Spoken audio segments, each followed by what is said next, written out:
শাড়ি, কপালে টিপ, তুমি কি সত্যি এই আদর্শ পুত্রবধূ সেজে সুখী নীলা? আমাকে এখানে কেন ডেকেছো? আমার হাতে সময় খুব কম। আমার বাড়ির সবাইকে মিথ্যা বলে এখানে এসেছি। আমার খুব খারাপ লাগছে। তুমি এতটা ভালো বউ হয়ে গেছো, সব মেনে নিয়েছো তুমি। সেদিন পুলিশ আমাকে ধরে নিয়ে গিয়েছিল। আমি যখন বের হলাম, তুমি ততদিনে অন্য কারোর নীলা। তুমি কি 1 মাসেও অপেক্ষা করতে পারলে না? আমি তোমার বাড়িতেও গিয়েছিলাম, কিন্তু সব বন্ধ ছিল। আমাদের বাড়ি কখনোই বন্ধ ছিল না জাহিদ। আর বাবা আমাকে বলেছিল তুমি পালিয়ে গেছো। আমি ভেঙে পড়েছিলাম।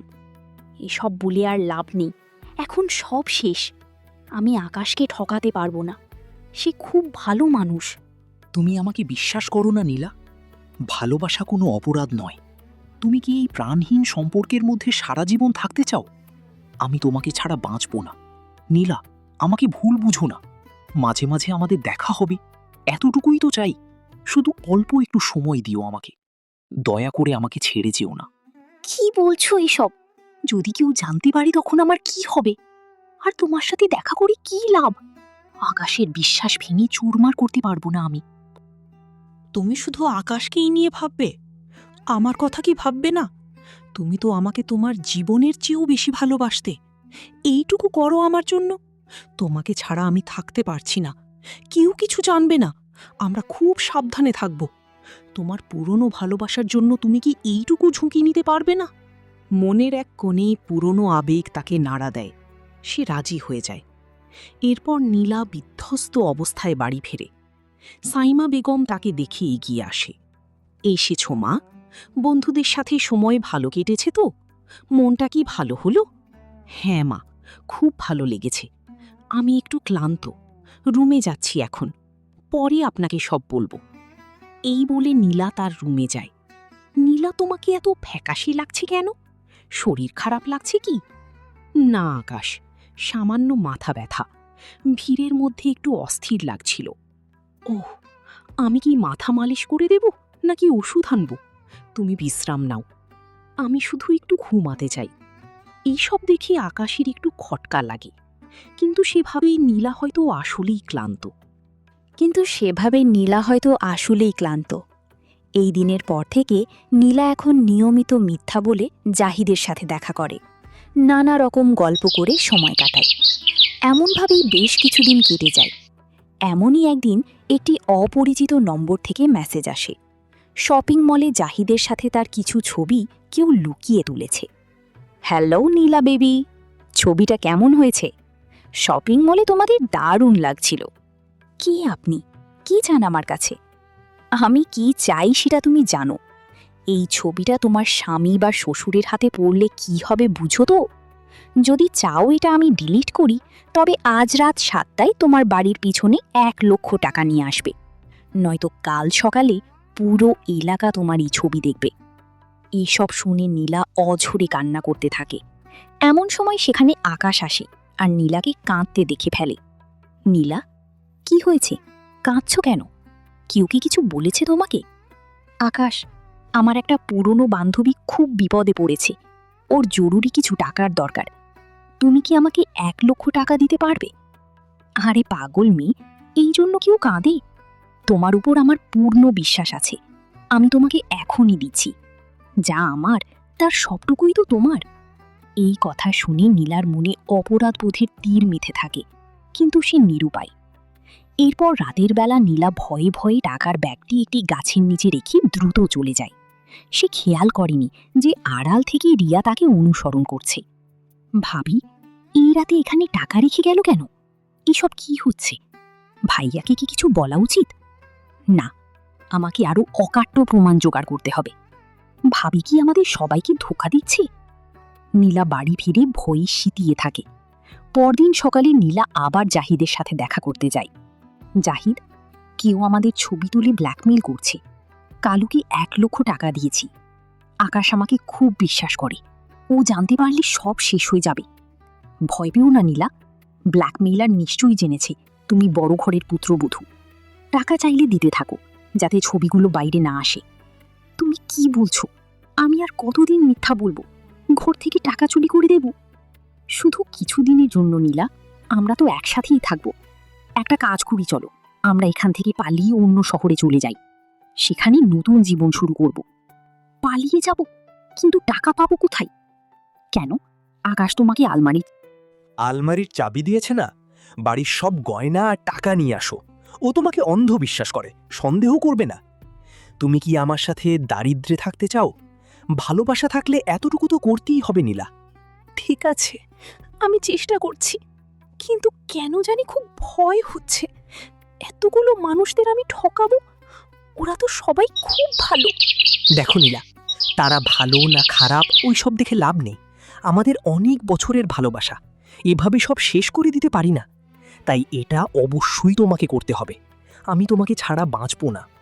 এমনভাবে তারা কথা বলতে থাকে। নীলা মনে মনে ভেবে নেয় যে সেই সত্যিই আকাশের সব টাকা নিয়ে জাহিদকে বিয়ে করবে।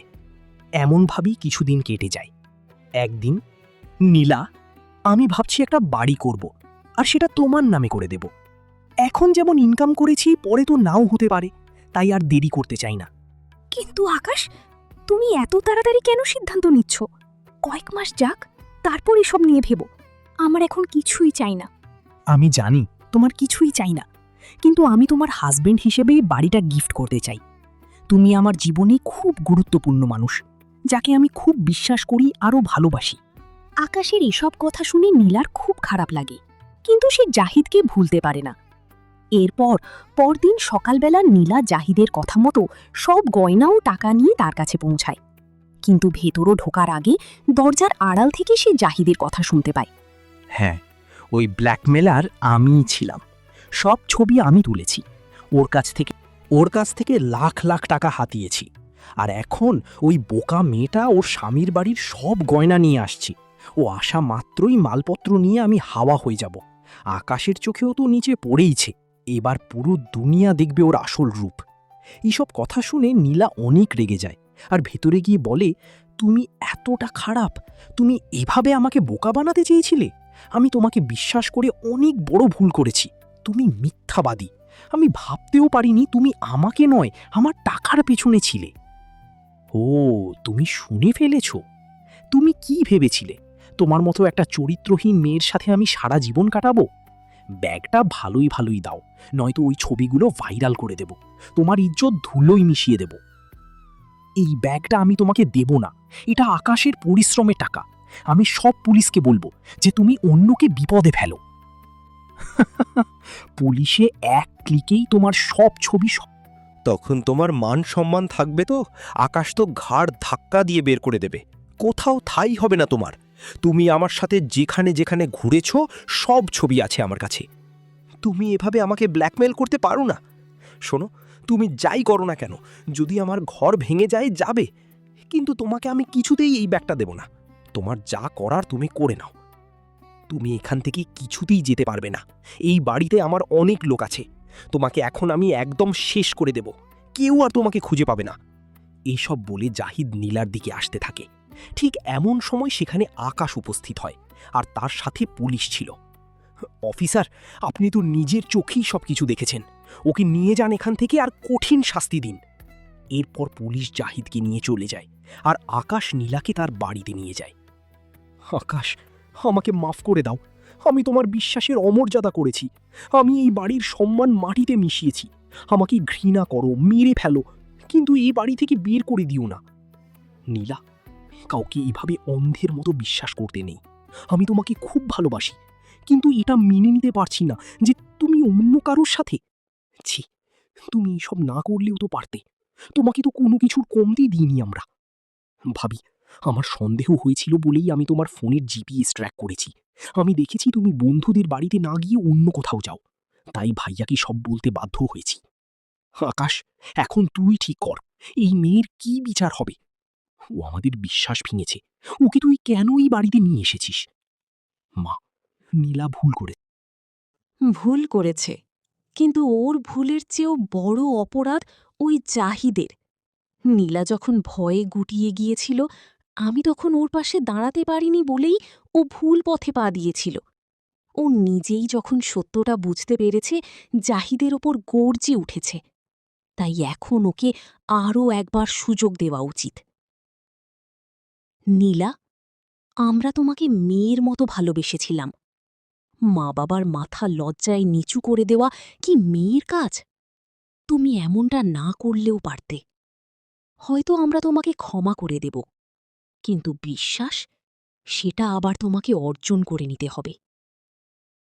আর আপনারা আমাকে ক্ষমা করে বাড়িতে থাকতে দিলেও যে এটাই আমার বড় শাস্তি হবে। আমি আর কারো চোখের দিকে তাকিয়ে কথা বলতে পারব না। আমি সবার কাছে অপরাধী। মা, নীলা যা করেছে তা ভুল ছিল, কিন্তু ওর শাস্তি পেয়েছে। ও আসল ভালোবাসা আর নকল ভালোবাসার পার্থক্য এখন বুঝতে পেরেছে। তোমরা ওকে ক্ষমা করে দাও। নিশ্চয়ই এরপর থেকে ও আমাদের সব সময় ভালো রাখবে।